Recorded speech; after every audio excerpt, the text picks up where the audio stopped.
তো আজকের ভিডিওটা হচ্ছে যে কোনো রোস্ট পোস্ট নয়, ইয়ার্কি নয়। তো আমরা জানেন আমরা হচ্ছে মেডিকেল স্টুডেন্ট, ডিউটিতে ছিলাম।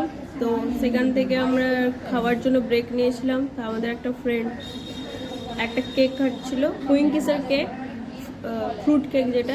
তো ওপর থেকে খেতে শুরু করেছে, আর যেমন করে আমরা প্যাকেটটা কাটি তো ওরকমই শুরু করেছিল। তারপরে যখন শেষ পোর্শনের দিকে আর 2-3 পিস বাকি থাকে, সেখানে যখন যায় তখন তার অবস্থাটা দেখুন কি হয়েছে। কি আছে, এরকমভাবে খুলেছে, এরকমভাবে একটা ছোট আরশোলা পড়ে আছে এরকম। তো এটা সিল প্যাকেটের এরকম অবস্থা, তাহলে বুঝতে পারছেন আমরা কি খাবো। তো এটা দেখার পর আমরা এখানের যে কন্ট্যাক্ট নাম্বার ডিটেলস থাকে, এই যে এখানে এই ডিটেলসটা নাম্বার দিয়ে এখানে যেটা আছে 1200, এই নাম্বারটাতে আমরা কল করেছিলাম, কোনো রেসপন্স পাইনি।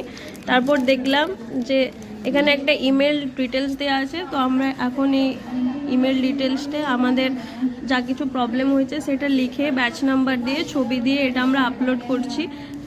তো ইমেলটা পাঠাচ্ছি, জানি সদুত্তর কোনো পাবো না, কিন্তু পাঠাচ্ছি। তো ব্যাচ নাম্বারটা দেখে নিন, এখানেই আছে। তো আপনারা যখন বাচ্চা বা নিজের জন্য কিনবেন, তো যে কি খাচ্ছেন কি খাওয়াচ্ছেন লোককে, একটা আরশোলা আমাদের শরীরের পক্ষে খুবই ক্ষতিকারক। অন্যান্য পোকা থাকলে মানা যেত, তাই না? এটা আরশোলা খুবই সিল প্যাক, কোনো মানে ওপেন খাবার না, এটা সিল প্যাকের মধ্যে এটা আসছে। কেমন মনে হচ্ছে খাওয়ার? বাজে জিনিস অ্যাকচুয়ালি। মানে আমরা কি কেউ যদি না দেখে গল্প করতে করতে খেয়ে নিত তাহলে তো পেটেই চলে যেত। অ্যাজ আ মানে আমরা তো ডে টু ডে লাইফে এগুলোই খাচ্ছি না। আমরা বড় বলে বুঝতে পারছি, একটা বাচ্চার হাতে যদি থাকে সে তো না দেখে বাচ্চারা টিফিনে নিয়ে যায়, না দেখে খেয়ে নিতে পারে। তো সেই জায়গায় একটা মানে কনসার্নের জিনিস, যে কারোর হেলথের কোনো ইস্যু হতেই পারে একটা জিনিস, তার মধ্যে সিল প্যাকেটের মধ্যে আসছে। তাহলে ম্যানুফ্যাকচারিং কীভাবে হচ্ছে জিনিসটা? তো আমরা যেখানে অভিযোগ জানি আমরা এর সদুত্তর পাবো না। জাস্ট এটা অ্যাওয়ারনেসের জন্য ভিডিওটা বানানো, আর যদি আমাদের ইমেলে রিপ্লাই দেয় তো আমরা এটাও জানাবো ভিডিওতে। তো এরপর আমাদের কাস্টমার কেয়ারের সাথে কথা হয় এবং তারা একটা আমাদের পক্ষ থেকে কমপ্লেন নেয় এবং তারা সরি ফিল করে এই ঘটনাটার জন্য।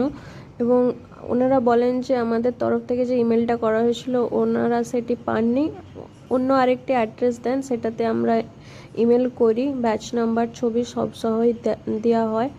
তো বলেছে 72 ঘন্টার মধ্যে কোনো একটা পদক্ষেপ নেবে, দেখা যাক কী হয়।